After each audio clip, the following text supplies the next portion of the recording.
You mentioned, and Plan just mentioned it again, about the different hiring manager styles. And we say that to our clients all the time. Like, it can be absolutely perfect resume, perfect LinkedIn, but we don't know what's in the mind of the hiring manager and what they're looking for. I've had hiring managers before where they would only look for someone that lived within a 30-minute drive. Others were like, no, they have to have this degree, even if the degree wasn't 100% relevant. It was something in their mind that it had to be. So I guess, what do you consider some gaps and blind spots that you see most often with these hiring managers when they're looking at talent coming through? Just based on what I do and how I do it, I don't see that too often. But what I do see is, because I work with software companies and usually they get funding from certain venture capitalists and private equity firms, there are certain private equity firms and venture capitalists that have certain psychometric testing and have a mandate that the person must have a bachelor's degree, which can be a real pain in the backside, because if I've got somebody with 20 years experience, what difference does it make whether or not they did a bachelor's degree in computer science 20 years ago? That information or everything they learned is fundamentally obsolete. It's irrelevant, especially if they've got 20 years of sales experience.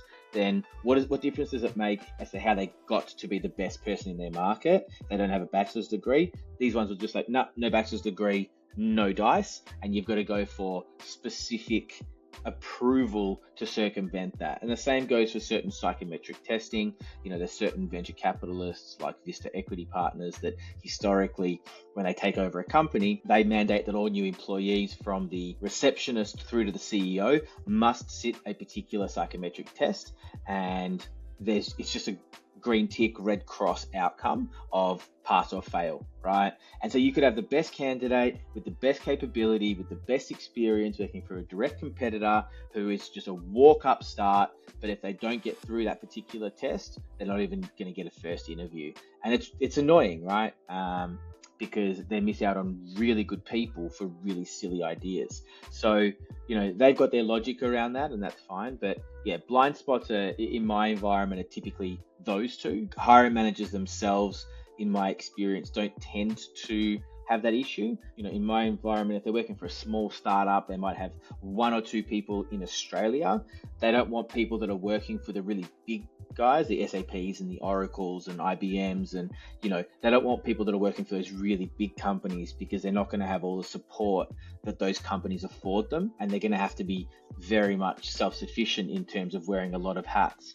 And in those businesses, that's not a requirement, and in fact, it's the opposite of how they do business. So they'll struggle in that environment. Does that mean that they couldn't adapt? No. Does that mean that they couldn't be successful in that environment? No.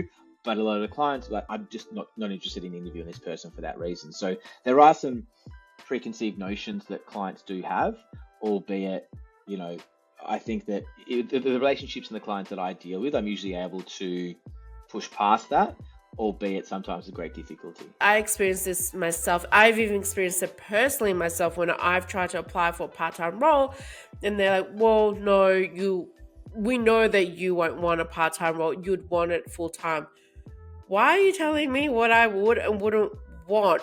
And it's the same for people who want to take a step one or two down because they're enough with the drama, they're enough with the burnout. They don't need the money. They just want a more peaceful life. And people are going to look at the experience and say, you're overqualified and you are going to be bored and you're going to leave.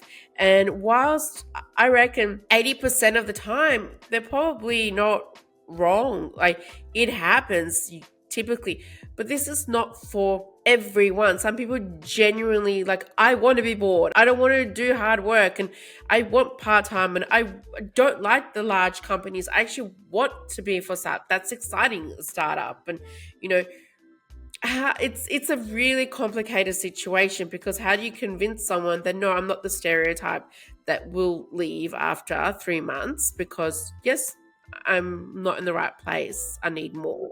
Before we get into the nitty-gritty of this topic, we just wanted to check in and say that if you believe that you need some assistance and that we could help you, reach out to us today, check out our website, join our newsletter. We'd love to be in touch. we wanted to quickly mention that subscribing to the podcast is the best way to support the show and ensure you never miss an episode.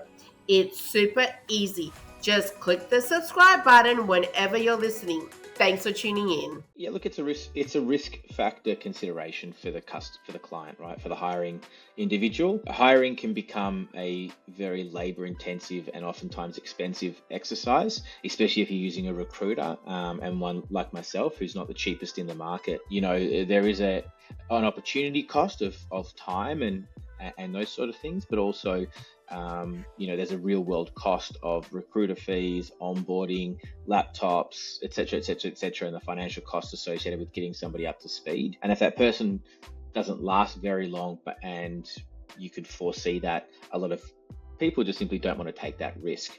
But at the same time, I've also had clients before that called me, and one in particular example was they called me and said, I need somebody for a financial controller position, and it's a 3-month contract. I knew somebody that was very relevant, who was a CFO for another company that was looking for a gig, and so I presented them and I said, look, put him on for 3 months, 3 days a week as a contractor, and I'd put probably 40 plus people into this business over the previous few years, and I became like their external recruitment department. They just came to me and only used me, and I said, look, just take him for 3 months. If after 3 months he's still working there, I'll charge you a fee. If not, this one can be a freebie. And about 4 weeks in, they called me and said, Zvi, he's what we never knew we always wanted. We've just made him full time. We've given him shares, and he ended up helping them go get acquired by another company. He set the whole business up.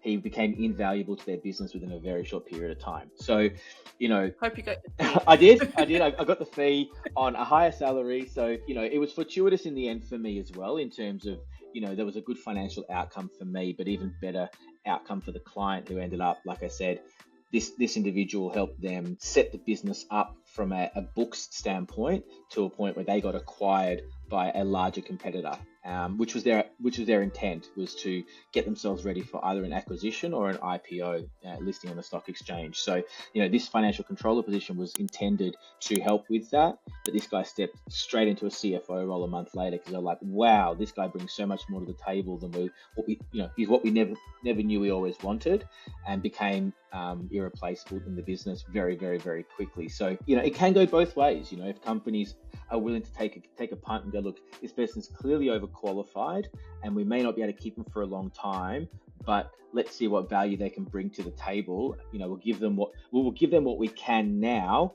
and then we'll see where it leads. You never know. Well, this is it. Wish more companies would do that.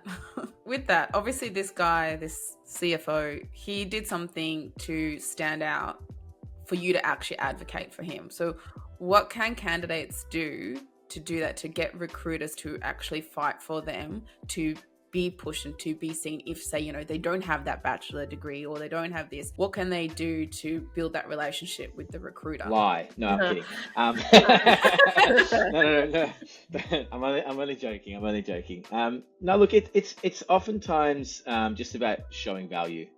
Is the way I look at it, is just about showing value. If you can come to the table and show, okay, yep, this is why I am undeniable for this position, then the recruiter will always go in a bat for you. That the recruiter should always make that effort to try to bridge that gap. If not, then it's the wrong recruiter, is a reality. If the recruiter can't see your relevance and will be, even if they know their client well and like, I know my client won't want to talk to you and what have you, if you're undeniable in terms of your experience, that recruiter should push the envelope, in my opinion. Mm-hmm. That's it. This is what I tell a lot of our clients is, if it's a good recruiter, then they will have that emotional intelligence to be able to see you more than what you just put into that resume. They'll be able to read between the lines, they'll be able to understand your value. The problem is that a lot of hiring managers There's no course, there's no training for this. And a lot of hiring managers don't have that emotional intelligence. That aren't able to connect properly. They just look at the black and white, all or nothing. Whilst people aren't like that, there's gray areas all around. So a really good recruiter will be able to see that, pull what they need from that, and then use that essence, that key of that individual to either get the most out of them or to place them in the right roles, basically. Yeah, I mean, and I would suggest that as a candidate, if you're going through a recruiter, try to understand if they're working with a hiring manager or HR. HR can be your best friend or your worst enemy when it comes to recruitment. I've got some amazing relationships with some incredible HR managers. I've also burnt relationships because the HR manager was insistent that everything go through them. And the reality is, in recruitment, you don't get outcomes going through HR, you get outcomes going through hiring managers, because, you know, a hiring manager can say to a HR person, I don't think they're right, and the HR person simply passes that information on. Whereas as a recruiter, if you're dealing with a hiring manager, you can go to them and say, look, I know you feel they're not right, but you need to consider points A, B, C, and D, and you can workshop it and you can actually consult to them. So, you know, the engagement with the client can often also dictate your ability to push that envelope in this circumstance we're talking about here, where somebody might be at that roadblocker for the client. Yeah, if the recruiter doesn't have a direct, or even the candidate is working through HR rather than talking directly to a hiring manager, you're gonna struggle. If you can get direct hiring manager access, either directly or through the recruiter, to talk directly with the hiring manager, that'll be where the buck stops. It's also important that HR has good emotional intelligence as well. Yeah, look, they've got a job to do, and I get it. They're there to provide a buffer between the recruitment process and the hiring manager.